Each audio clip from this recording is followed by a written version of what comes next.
প্রত্যেকটা সামগ্রীর উৎপাদন ডেট এবং এক্সপায়ার ডেট থাকে। গ্যাস সিলিন্ডারও এক্সপায়ার ডেট আপনি বুঝতে পারবেন। কীভাবে বুঝতে পারবেন?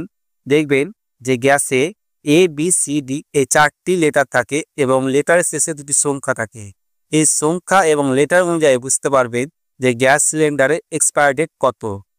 ABCD, এ মানে হচ্ছে জানুয়ারি, ফেব্রুয়ারি, মার্চ, বি মানে হচ্ছে এপ্রিল, মে, জুন এবং সি মানে হচ্ছে জুলাই, অগাস্ট, সেপ্টেম্বর এবং ডি মানে হচ্ছে অক্টোবর, নভেম্বর, ডিসেম্বর। অর্থাৎ এই 4 ভাগে ভাগ করেছে এক বছরকেই। আর তারপরে যে সংখ্যা দুটো থাকবে সেই সংখ্যা দুটো হবে এক্সপায়ার সাল।